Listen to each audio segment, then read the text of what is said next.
George Bush doesn't care about black people.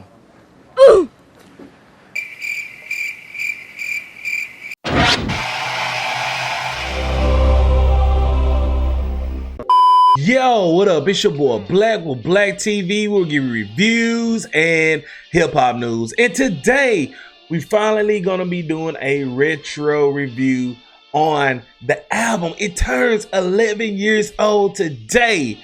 Watch the Throne by Jay-Z and Kanye West. But first, don't forget to hit subscribe to Black TV for more views, more reactions.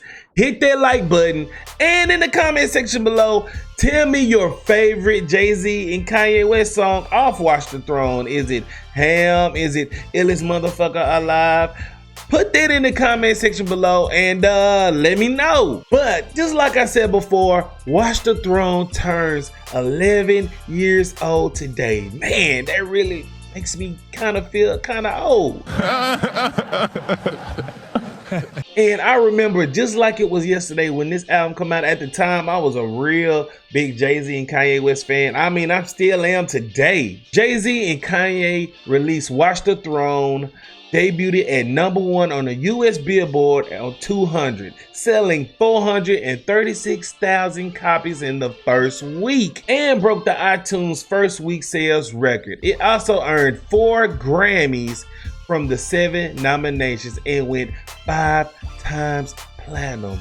Man, that's a big accomplishment, especially for a duo collab like this right here, because a lot of duo collabs, it's really hard for them to make this plateau like Watch the Throne did. But anyways, let's go ahead and talk about the cover. The cover is pretty dope. It's more of a Kanye West type cover, but I think as far as the content that's in the album and the production wise, it fits really perfectly and it's kind of dope. So let's go ahead and get into my likes. Well, one thing that I actually like about Watch the Throne is the production. Of course, Kanye West did majority of the production on this album, and it fits the theme and the tone of Watch the Throne. Some of the standouts on this album as for production wise is like track number 3, Niggas in Paris, with the simple synthesizer keys in it. Like, this song right here is very iconic and still is used in memes today and jokes today. Like, you know, some white people really want to say this song, but they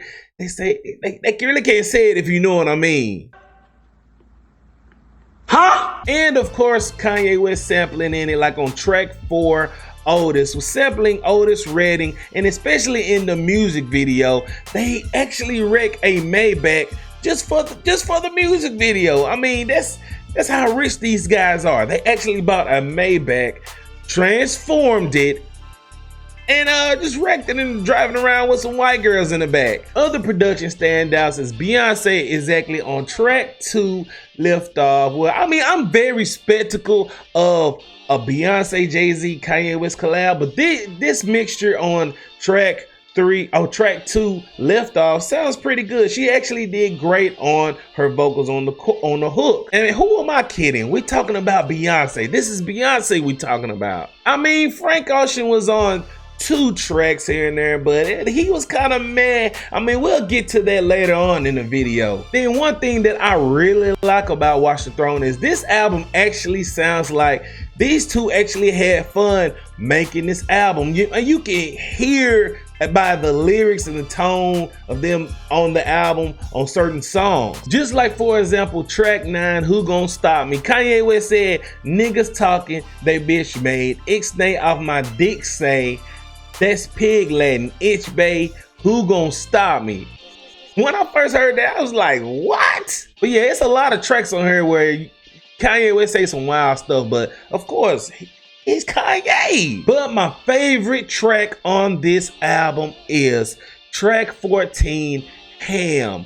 Harder Than a Motherfucker. What makes this song really my favorite out of all of the 16 tracks on here is that this song is exactly something they would not be on. Like, I would not have imagined Jay-Z and Kanye West being on a Southside produced song, and it's actually one of the best songs on the album. At that time, Southside was one of the top producers out making beats for everybody, and Jay-Z and Kanye West actually jumped on this track and killed it.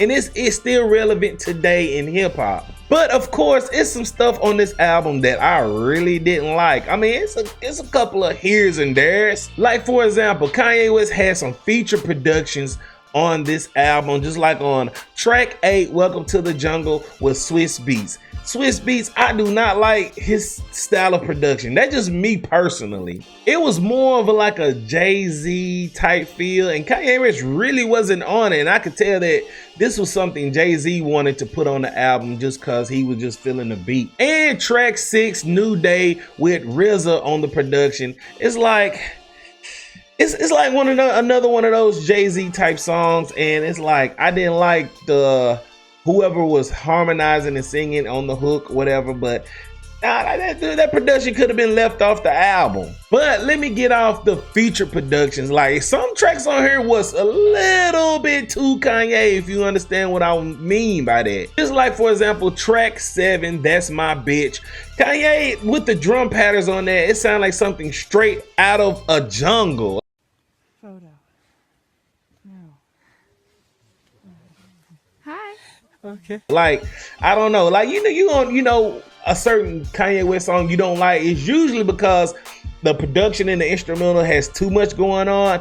This is exactly the sample I'm talking about. No pun intended. And track 12, Why I Love You. The chorus really didn't do it for me. Like, for example, like, I don't know who that was or what sample that was on that track. It was just too much. It was just too much going on. But if I had to pick a song that was my least favorite, was track 11, Made in America. It's like when you get to that track, it's like the whole album slows the fuck down. It just, the whole album slows down. It's like one of these songs they felt like they had to put a political message in the album for what was going on as far as police brutality and stuff that was happening at the time, and they felt like they had to put this song in here to get their political message in. Like, that's too much woke information.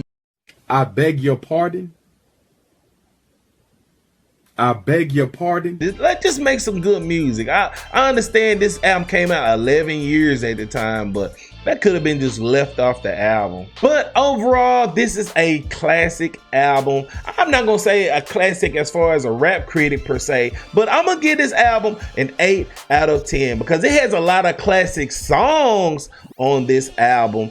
But hey, I mean, you know, going back listening to this, it brought a lot of fond memories. I'm just saying. But the most important question is, what do you think of Watch the Throne? Do you like it? Do you love it? What songs is your favorite? What songs you really dislike on here? Have you heard this album?